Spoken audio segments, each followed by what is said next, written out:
But that means that there's an infinite number of parallel universes in our multiverse.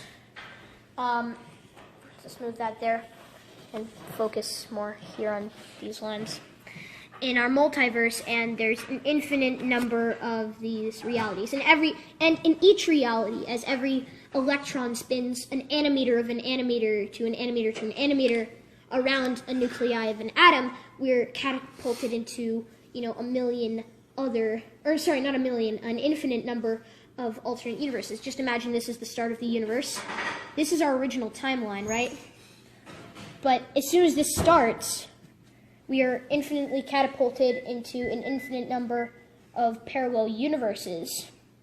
And somewhere infinity down the line, here's our universe, right? And then we're constantly shifting into alternate universes as we speak. And that expansion of infinite universes is our reality as we know it in time.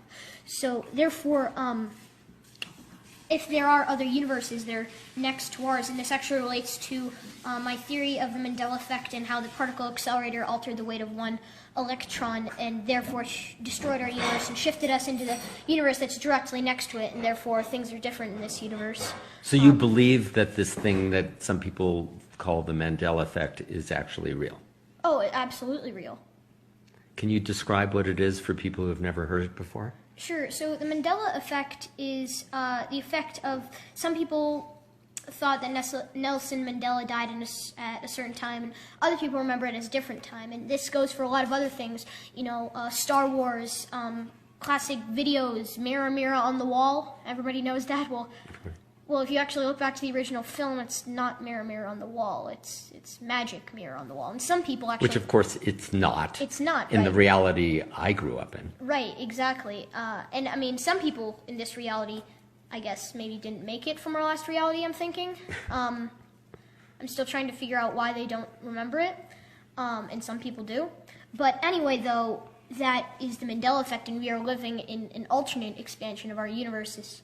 Even in my own scientific notes, I've found rewritten signatures and things that are a little bit different from originally what I wrote. So how did that actually happen? Let's take your notebook, or let's take Mirror, Mirror on the Wall, like an old film, animated film. How did it actually change?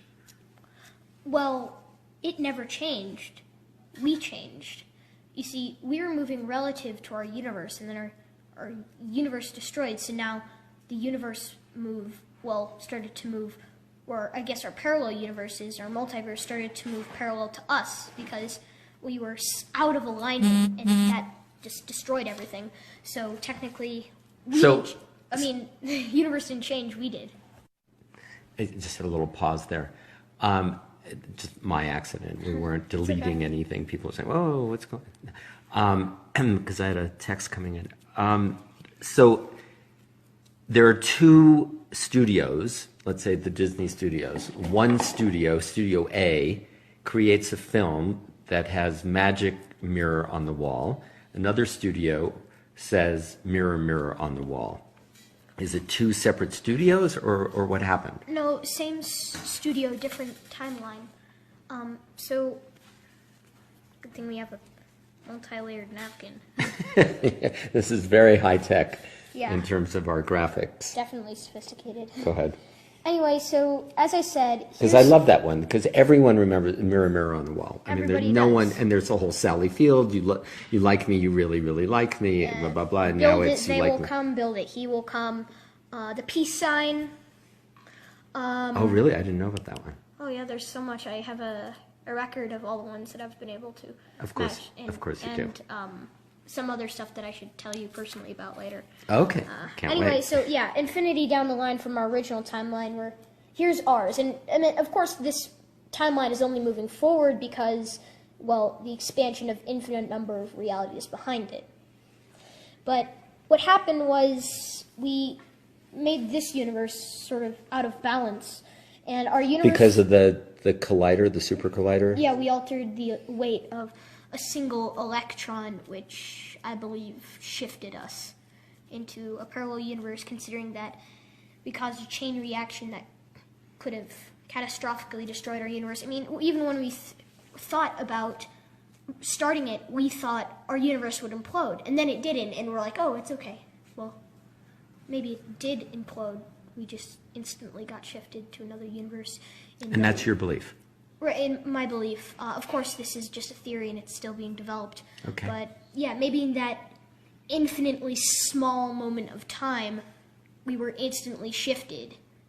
Could it also be that there were some people at CERN who are kind of like quantum hackers, and they go, "Ooh, we have this little vulnerability in time-space continuum, and we're going to go in and we're going to pick these iconic moments in our civilization, you know, mirror, mirror on the wall, things like, and we're going to change them just to screw up people's heads to realize that reality is not as they think it."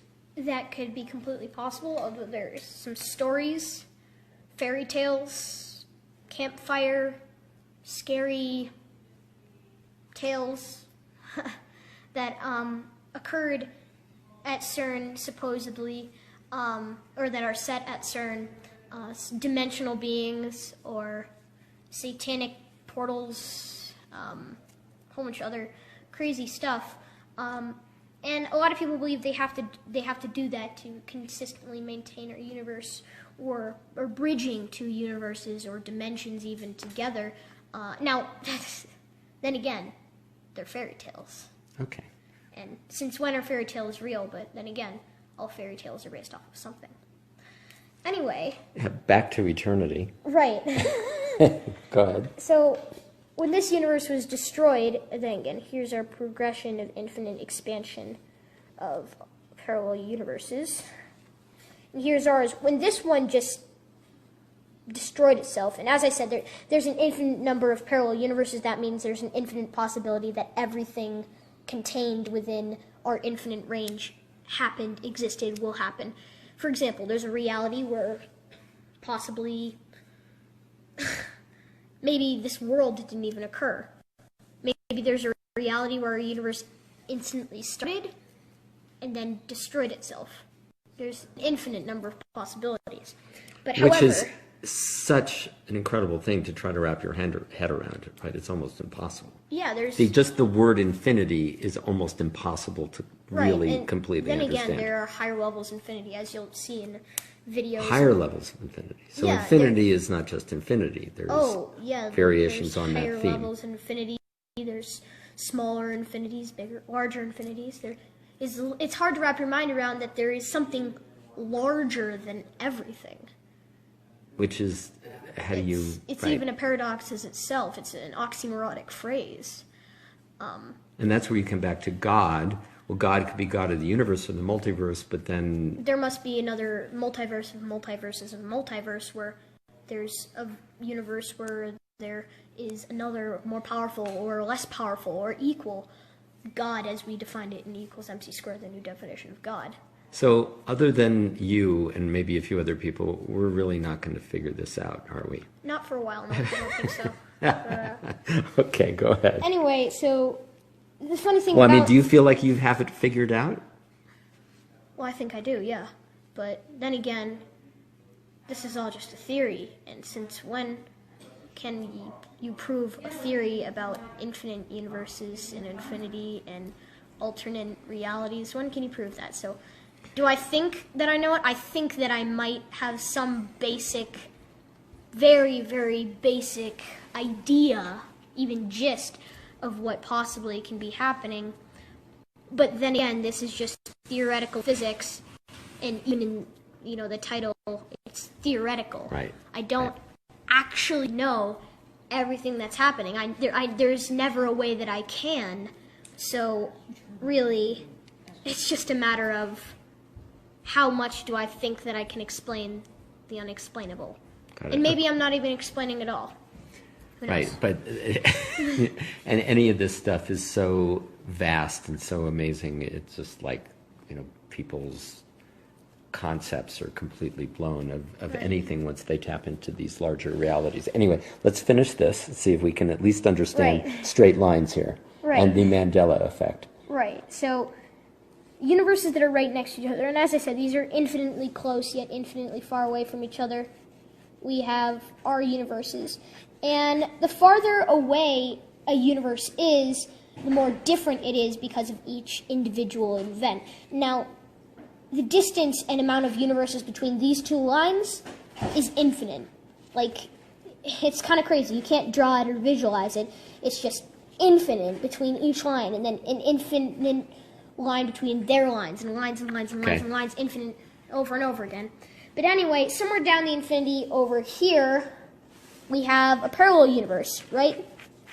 And in this parallel universe, maybe it's completely different. Like, everything is completely different. Like, maybe our entire existence is nothing and never will happen, but maybe time's running backwards, or maybe everything is slightly off in a way, like universes aren't created from nuclear reactions, more just form, and then nuclear reactions occur, which then create more universes, which then reverse to create other universes. As I said, infinite universes, infinite everything. So there's an infinite number of possibilities. And even as I speak this, my very speaking of this is creating an infinite number of universes, and in one, and in many of them, this is exactly possible. Okay, so back to, let's see if we can wrap this up, the Mandela effect, and let's have at least one human being who might watch this potentially be able to understand what you're saying. Right. So when our universe was destroyed over here... And this was, you think, when Cern Super Collider did its experiment? Large Hadron Collider, yeah. Or the Hadron? Large Hadron Collider, right. Okay. And so after our universe and timeline was destroyed, we were, let's zoom this in a lot, zoom, zoom, zoom, zoom, zoom, and the universe that's directly next to ours, it's just directly next to ours, energy cannot be created nor destroyed, only transferred from form to form. But if there are an infinite number of universes, then there's 100% chance that this happened, at least maybe in another universe, maybe not ours. Then again, there's also an infinite chance that this is our universe. So if this one was eliminated, all the energy from this universe created or transferred a universe that was right next to us. So the original universe is mirror, mirror on the wall.